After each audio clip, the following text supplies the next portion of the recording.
So hello everyone, and today what I shall be doing is helping you to get better at drifting in the game, Drifting Paradise. So I'm going to be listing off multiple tips within to help you get better. Alright, so tip number one, I recommend always trying to drift within second gear, and the reason being is in second gear your car won't go that fast with your skid, or you won't oversteer with it. And the way I say oversteer is meaning if you push, you always hold on the accelerator and you're drifting, your car's gonna start to turn, and you won't notice it, but you'll turn to the point that you'll oversteer and you'll go right up on the side.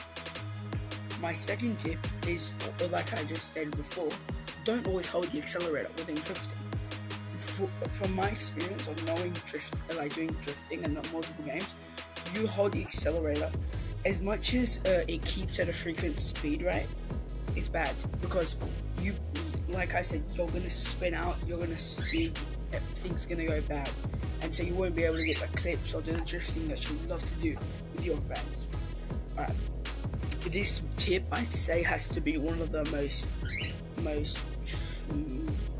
how do I say it?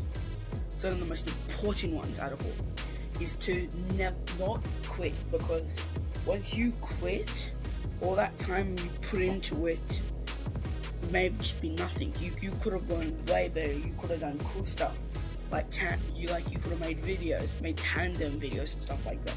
And for people who don't know what tandems are, is when you and somebody are door-to-door drifting, and it looks really amazing. I advise all of you to try and do stuff like that, because really a lot of people I know that love that. Alright, my fourth tip I recommend is like a track-wise. So for me, what I love, the two tracks that I normally drift on has to be number one, City.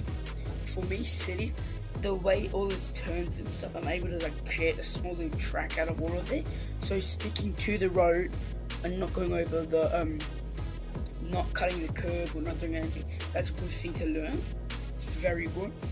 Second, I'd recommend Forest, and the reason being I'm recommending Forest is because once you the road, it's really tight, so you learn the amount of how long you have to turn the car and get the right angle to do the perfect drifting. And my third one, and final last one, is Mountain.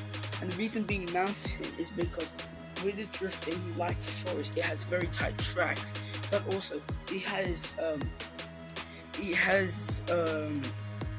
drops into it. So once you go down the drop, you're gonna build up speed straight away. So it reminds you to always step on the brake, put accelerator bit, handbrake, then get the angle, and then you can just go straight off. Right.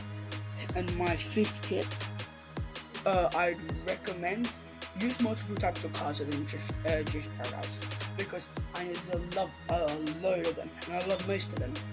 The cars that I'd recommend for most of you to try and use, or what I love to use, has to be the Unicorn, the twin turbo Unicorn. There's two, there's a supercharged one, and then there's a twin turbo one. The other one I love is the R33 and the 180SX. And if you don't know what they look like, on the front, I'll show you later in the video, but I'll show you the stuff, and also really nice. Also, okay, and for my final and last tip I'm going to let you guys know of, is what I normally do is when I'm in a drift, I sway to the other side. So I'd turn, say for instance I was in the city, I just came out of the gas station, I'm going up on the road. I normally sway to the left, turn to the right, hold handbrake, and then get a really cool drift. It looks really good, and when you're making clips of drifting montages and all that can be really good, and it looks really nice. I know when I'm looking at it, I just love it. Okay guys, so thank you for listening, and bye.